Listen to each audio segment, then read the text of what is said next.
Hi friends, welcome to my channel Unnis tasty recipe. ഇപ്രാവശ്യം ഓണത്തിന് നിങ്ങൾക്കായിട്ട് ഞാൻ വളരെ വ്യത്യസ്തമായിട്ടുള്ളൊരു പായസമാണ് കൊണ്ടുവന്നിരിക്കുന്നത്. അതായത് പിങ്ക് കളറിലുള്ള സേമിയ പായസം. നമ്മൾ പലതരം പായസം ട്രൈ ചെയ്യാറുണ്ട്, പക്ഷേ അതിൽ നിന്നൊക്കെ വ്യത്യസ്തമായിട്ട് ഭയങ്കര കളർഫുള്ളായിട്ടുള്ള ടേസ്റ്റി ആയിട്ടുള്ളൊരു പായസമാണ് പിങ്ക് പായസം. അപ്പോൾ സാധാരണ പായസം ഒരു നിറമെന്ന് വെച്ചാൽ ഒന്നുകിൽ വെള്ള കളർ അല്ലെങ്കിൽ ബ്രൗൺ കളർ. അപ്പോൾ ഇപ്രാവശ്യം നമുക്ക് വെറൈറ്റി ആയിട്ട് ഇതൊന്ന് പരീക്ഷിച്ചാലോ? അപ്പോൾ ഞാൻ പായസത്തിനുള്ള സാധനങ്ങളൊക്കെ ഇവിടെ എടുത്ത് വെച്ചിട്ടുണ്ട്. അപ്പോൾ നമുക്ക് ഈ സാധനങ്ങളൊക്കെ തന്നെയാണ്, അതായത് സാധാരണ പായസത്തിന് വേണ്ട സാധനങ്ങളെല്ലാം തന്നെയാണ് ഈ പായസത്തിന് വേണ്ടത്. പക്ഷേ ഒരു മെയിൻ ഇൻഗ്രീഡിയൻറ്റ് നമ്മളിതിൻ്റെ കൂടെ ചേർക്കുന്നുണ്ട്. അപ്പോൾ ആദ്യം വേണ്ടതിന് നെയ്യാണ്. പിന്നെ വേണ്ടത് കിസ്മിസും അണ്ടിപ്പരിപ്പുമാണ്. അത് നമ്മുടെ പായസം ഗാർണിഷ് ചെയ്യാനാണ്. പക്ഷേ ഇടയ്ക്ക് കടിക്കാനൊരു നല്ല രസമല്ലേ. പിന്നെ കളറിൻ്റെ മെയിൻ ഇൻഗ്രീഡിയൻ്റ് എന്ന് വെച്ചാൽ സീക്രട്ട് എന്ന് വെച്ചാൽ ബീട്രൂട്ടാണ്. 1/4 കപ്പ് ബീട്രൂട്ട്, 1/2 കപ്പ് വറുത്ത സേമിയ, ഒരു 1/2 ടിൻ കണ്ടൻസ്ഡ് മിൽക്ക് എടുത്തിട്ടുണ്ട്. പിന്നെ ഞാനൊരു 1/2 ലിറ്റർ പാലും ഒരു 4 ഏലക്കയും കൂടി എടുത്ത് വെച്ചിട്ടുണ്ട്. പഞ്ചസാര നമുക്ക് ലാസ്റ്റിൽ ചേർക്കാം കേട്ടോ.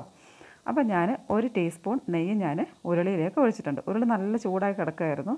അപ്പോൾ നെയ്യ് ഒന്ന് മെൽറ്റ് ചെയ്ത് വരുമ്പോഴത്തേക്കിന് നമുക്കിതിലേക്ക് അണ്ടിപ്പരിപ്പും മുന്തിരി ഇട്ടൊന്ന് വറുത്ത് കോരിയെടുക്കണം. അപ്പോൾ ഞാനിതിലേക്ക് അണ്ടിപ്പരിപ്പ് ഇട്ടൊന്ന് മൂപ്പിച്ച ശേഷം മാത്രമാണ് ഞാനിതിലേക്ക് മുന്തിരിയും കൂടി ഇടുന്നത്. രണ്ടും കൂടി ഒരുമിച്ച് ഇട്ടാലെന്ന് വെച്ചാൽ ഈ മുന്തിരി പെട്ടെന്ന് കരിഞ്ഞു പോകും. അപ്പോൾ നമ്മൾ ആദ്യം അണ്ടിപ്പരിപ്പ് ഇട്ട് മൂത്ത ശേഷം മാത്രമേ ഇത് മുന്തിരി ഇടാൻ പാടുള്ളൂ. എന്നിട്ട് ഇത് നമുക്കിതൊന്ന് വറുത്ത് കോരി വേറൊരു പാത്രത്തിലേക്ക് നമുക്കിതൊന്ന് മാറ്റി വെക്കാം. എന്നിട്ട് ഈ നെയ്യിൽ തന്നെയാണ് നമുക്ക് ബാക്കിയുള്ള സാധനങ്ങളൊക്കെ ഇട്ടിട്ട് പായസം ഉണ്ടാക്കാൻ പോകുന്നത്. അപ്പോൾ ഇത് വളരെ കുറച്ച് നെയ്യേ ഉള്ളൂ, പക്ഷേ നമുക്ക് തൽക്കാലം ഈ നെയ്യ് തന്നെ എടുക്കാം. ഇതിലേക്ക് നമ്മൾ ഗ്രേറ്റ് ചെയ്ത് വെച്ച 1/4 കപ്പ് ബീട്രൂട്ട് ഇടണം. അപ്പോൾ അതിന് മുമ്പ് ഒരു 4 ഏലക്ക ഞാനിതിലിട്ട് കൊടുത്തു. അതിൻ്റെ കൂടാണ് ഞാൻ ഗ്രേറ്റ് ചെയ്ത് വെച്ച ബീട്രൂട്ട് ഇട്ടത്. ആ ഏലക്ക എന്തിനാണ് ഈ സമയത്ത് ഇടുന്നതെന്ന് ചോദിച്ചാൽ ബീട്രൂട്ടിനൊരു മണമുണ്ട്, ബീട്രൂട്ടിൻ്റേതായ ഒരു മണമുണ്ട്. ആ മണം നമുക്ക് മാറ്റി കിട്ടണം. അപ്പോൾ അതിന് വേണ്ടിയിട്ടാണ്. അപ്പോൾ ഈ കുറച്ച് നെയ്യും കൂടെ ഞാൻ ഒഴിച്ചു കൊടുത്തിട്ടുണ്ട്. അപ്പോൾ നെയ്യിൽ കിടന്നിട്ട് ബീട്രൂട്ട് നന്നായിട്ട് വഴന്ന് വരുമ്പോൾ ഈ ഏലക്കയുടെ നെയ്യുടെ മണമായിരിക്കും ബീട്രൂട്ടിന്. അത് ബീട്രൂട്ടാണെന്ന് ഒരാൾക്കും തോന്നുന്നില്ല. അതാണ് ഈ സമയത്ത് നമ്മൾ ഇങ്ങനെ വഴറ്റിയെടുത്താലുള്ള പ്രത്യേകത. ചിലരൊക്കെ ഞാൻ കണ്ടിട്ടുണ്ട് ബീട്രൂട്ട് ജ്യൂസ് ചേർത്ത പായസമൊക്കെ കണ്ടിട്ടുണ്ട്. പക്ഷേ എന്ന് വെച്ചാൽ ആ ബീട്രൂട്ടിൻ്റെ ഒരു ചുവയുണ്ടല്ലോ, അതവിടെ അങ്ങനെ നിൽക്കും. അതുകൊണ്ടാണ്.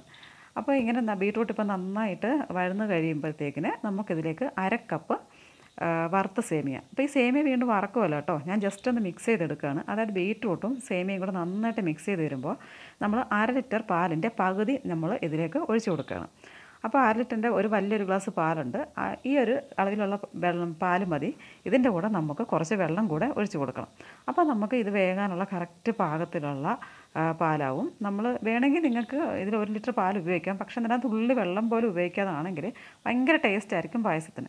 അപ്പോൾ ഞാനിവിടെ കണ്ടൻസ്ഡ് മിൽക്ക് ചേർക്കുന്നുണ്ട്, അതുകൊണ്ടാണ് അത്ര പാൽ ഒഴിക്കാത്തത്. ഇതിലേക്ക് ഞാൻ വെള്ളം കൂടി ഒഴിച്ചിട്ടുണ്ട്. എന്നിട്ട് നമുക്ക് തിളയ്ക്കുന്നതിന് വരെ ഒന്ന് വെയിറ്റ് ചെയ്യാം. പക്ഷേ ഇടയ്ക്കിടയ്ക്ക് ഒന്ന് ഇളക്കി കൊടുക്കണം കേട്ടോ. അങ്ങനെയാണെങ്കിൽ അതിൻ്റെ അടുക്കി പിടിക്കാതിരിക്കും. ഒന്നാമത് സേമിയയാണ്, സേമിയ പെട്ടെന്ന് വെന്ത് വരുന്നൊരു സാധനമാണ്. അപ്പോൾ അതുകൊണ്ട് തന്നെ ഇടയ്ക്ക് പിടിച്ചാൽ നമ്മൾ എടുത്ത പണി മൊത്തം വെള്ളത്തിലാവും. അപ്പോൾ അതുകൊണ്ട് നമ്മൾ ഇടയ്ക്കൊക്കെ ഇങ്ങനെ ഒന്ന് ഇളക്കി കൊടുക്കണം. ഞാനിപ്പോൾ സ്പൂണ് മാറ്റി, കാരണം ഈ പായസം തിളച്ച് വരുമ്പോഴത്തേക്ക് നമ്മുടെ കൈ പൊള്ളാൻ തുടങ്ങും. അതുകൊണ്ട് ഞാൻ സ്പൂണ് മാറ്റിയിട്ട് ചട്ടുകം എടുത്തിട്ടുണ്ട്. അപ്പോൾ സേമിയ ഏകദേശം പാതിയൊക്കെ വെന്ത് വന്നിട്ടുണ്ട്.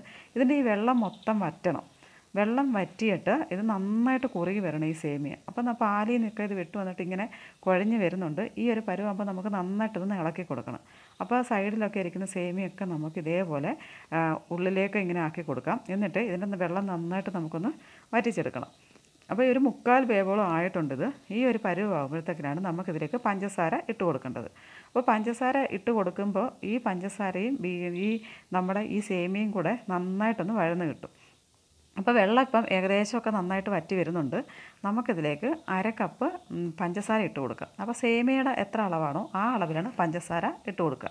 പക്ഷേ അന്നേരം നിങ്ങൾ എന്ത് ചെയ്യണമെന്ന് വെച്ചാൽ കണ്ടൻസ്ഡ് മിൽക്കിൻ്റെ അളവ് കുറയ്ക്കണം. അതായത് മിൽക്ക് മെയ്ഡ് നമ്മൾ ചേർക്കൂലേ, മിൽക്ക് മെയ്ഡ് ചേർക്കുന്നില്ലെങ്കിൽ ഈ ഒരു അളവിൽ എടുക്കുക. മിൽക്ക് മെയ്ഡ് ചേർക്കുകയാണെങ്കിൽ പഞ്ചസാരയുടെ അളവ് കുറയ്ക്കുക. അപ്പോൾ എന്നിട്ട് ഈ പഞ്ചസാരയും ഈ ബീട്രൂട്ടും കൂടെ നന്നായിട്ടൊന്ന് വഴറ്റണം. അപ്പോൾ ഇതെന്ന് വെച്ചാൽ പഞ്ചസാര ഈ ബീട്രൂട്ടല്ലേ മറ്റേ സേമിയ. അപ്പോൾ ഈ സേമിയയിലേക്കകത്ത് ഈ പഞ്ചസാര മൊത്തം പിടിക്കും. അതാണ് ഈ സമയത്ത് ചേർത്താലുള്ളൊരു ഗുണം. എന്നിട്ട് നമുക്ക് നന്നായിട്ട് ഇങ്ങനെ ഒന്ന് പഞ്ചസാരയും ഈ ബീട്രൂട്ടും സേമിയയും കൂടെ ഒന്ന് വഴന്ന് കിട്ടുന്ന വരെ നന്നായിട്ടൊന്ന് ഇളക്കാം. ഇത് നന്നായിട്ട് റെഡിയായി വന്നപ്പോൾ ബാക്കിയിരിക്കുന്ന പാലും കൂടെ നമുക്ക് ഇതിലേക്ക് ഒഴിച്ച് കൊടുക്കാം. ഇനി നമ്മളിതിൽ വെള്ളം ഒഴിക്കരുത്. അപ്പോൾ വെള്ളം ഒഴിച്ചാൽ അതിൻ്റെ ടേസ്റ്റ് അങ്ങ് മാറിപ്പോകും. അപ്പം ബാക്കിയിരിക്കുന്ന 1/2 ലിറ്റർ പാലിൻ്റെ ബാക്കി പാലോട് ഇതിലേക്ക് ഒഴിച്ച് കൊടുത്തു. എന്നിട്ട് നമ്മൾ വീണ്ടും ഇതിനെ ഇളക്കിയിട്ട്, കാരണം ഒരു 1/4 വേവേ ആയിട്ടുണ്ടായിരുന്നുള്ളൂ, ബാക്കിയുള്ള വേവ് ആകുന്നിടം വരെ നമുക്ക് നന്നായിട്ടിതൊന്ന് വേവിച്ചെടുക്കണം. അപ്പോൾ നല്ല കറക്റ്റ് പാകത്തിന് വെന്ത് വരുമ്പോഴത്തേക്കിനാണ് നമുക്കിതിലേക്ക് കണ്ടൻസ്ഡ് മിൽക്ക് ചേർക്കേണ്ടത്. അപ്പോൾ ഏകദേശം ഇപ്പോൾ നമുക്ക് കുറുകി വന്നിട്ടുണ്ട്.